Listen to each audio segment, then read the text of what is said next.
We're going to go through the mental process of what's happening in the match. And it's really interesting because he opens with these spin serves. And you should think about doing this. It caught me off guard. I'm watching for a big flat serve and he's killing me with the spin serve. But you gotta keep me honest too. He goes big flat, kind of slice out wide. Caught me off guard. Lost a little bit of focus, double faults there. I finally get a return back. We get to a rally. You should never slice your forehand. Unless you're totally in trouble. Okay, so now I'm down. I'm going to do my service game. And I thought this match was really interesting because if you do stats,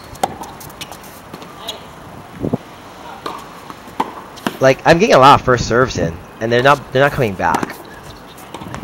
And that makes my life a lot easier. I miss a volley, true, but it makes my life a lot easier when I'm getting a lot of first serves in. Going to the second serve, into a rally, being very aggressive, and this is just a lack of focus right there. And it is kind of windy.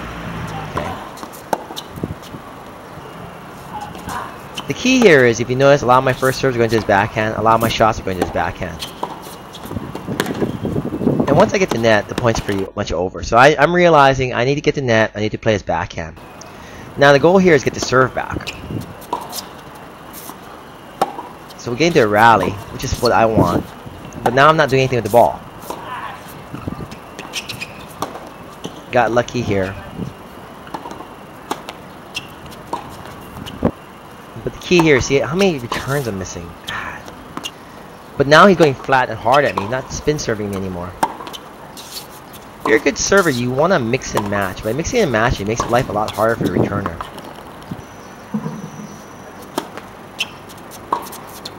It's such a different match than when I play Pete, because Fabe is a little more aggressive and he has more shots.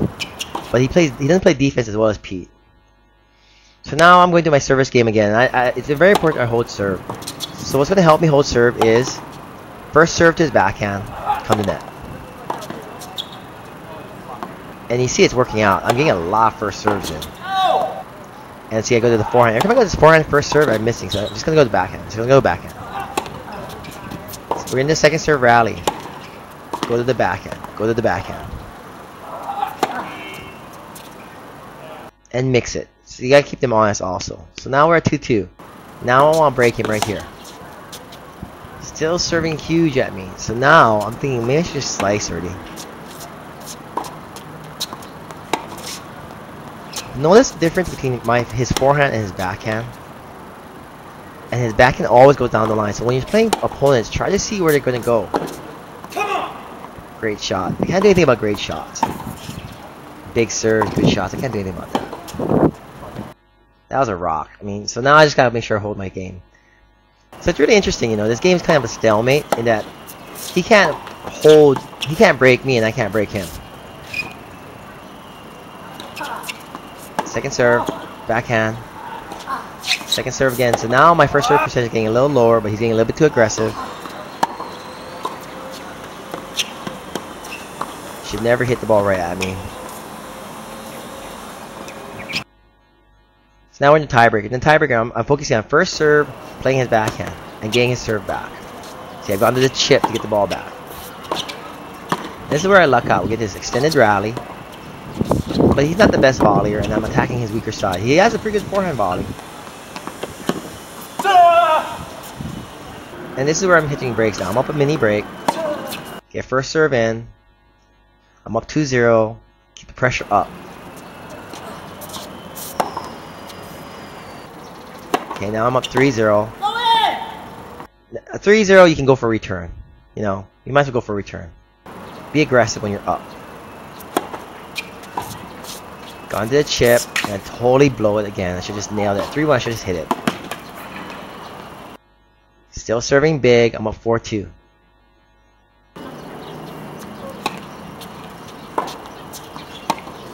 Get into the rally. Now I want him to beat his backhand. Should have gone to his backhand. That was a mistake. Deviate from the game plan. I haven't done that all match. The chip and charge is your backhand. So you gotta save that. You know, that's a critical time right there. Because that 5-3 and 4-4 are really big numbers, man. It could have been 4-4. But now I'm up 5-3.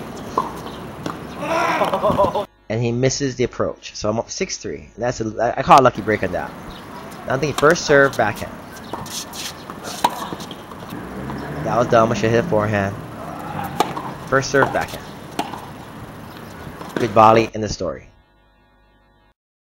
The lesson to be learned here is, he basically dominated me in his service game, but I made sure I won my service games. So you need to kind of know what's happening in the match and kind of track what's going on. His forehand was too strong. I had to go to his backhand. I had to get first serves in, and I had to try to return his first serve and put the ball to his backhand. And that's what comes along as you start to play the matches and you're going along. Know when to change. So I had to go from hitting a normal ground stroke to just getting a chip. That way I get the feel for the return, and then I can start hitting the return later as the match progressed. He still was mixing the shots up, and I had to adjust for that. Watch for the spin serve more than the flat serve, and then get the ball in play. And so what you got to do in your matches is know when to change your tactics and know what works for you, and do what you do best. And what I do best is coming net. So when it came down to crunch time, I made sure I got the net.